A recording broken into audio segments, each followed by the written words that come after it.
les manifestations contre la réforme des retraites avaient eu raison de leur venue en France en mars. La visite d'État du roi Charles III et de la reine Camilla aura finalement lieu du 20 au 22 septembre et le programme est bien chargé pour le couple royal. Si le père du prince William deviendra le premier roi britannique à s'adresser aux parlementaires du Sénat français à cette occasion, 21 engagements sont déjà prévus à l'agenda de ces 3 jours de visite. Une visite d'État qui verra Charles et Camilla rejoindre la capitale de la Nouvelle-Aquitaine, Bordeaux.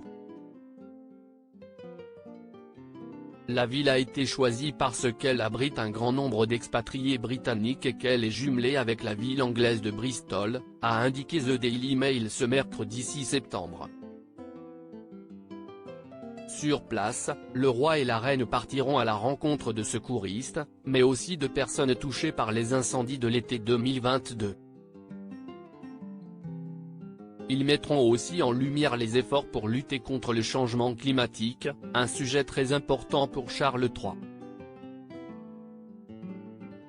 Une célébration de la relation franco-britannique pour Charles et Camilla. Le programme bordelais de Charles et Camilla inclut aussi un bain de foule devant la mairie, place Péberlan, avant une rencontre avec le maire, Pierre Urmic, un passage en revue des troupes militaires place des Quinconces et un grand concert donné en leur honneur, place de la Bourse, où ils se rendront en tramway.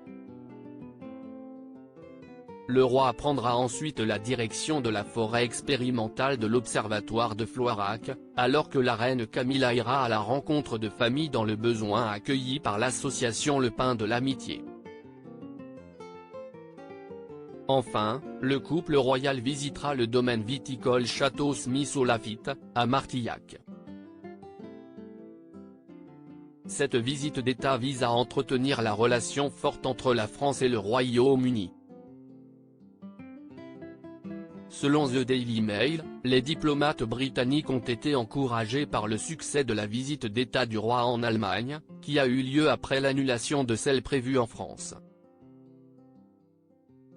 Un responsable du Bureau des Affaires étrangères et du Commonwealth, FCO, a confié que la Grande-Bretagne récoltait déjà, grâce à ce voyage, des bénéfices très réels dans des domaines comme le commerce, la politique étrangère et les questions culturelles.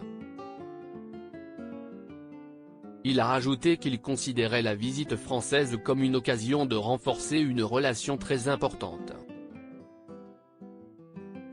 Article écrit avec la collaboration de 6 médias Crédit Photo, Dana Presse.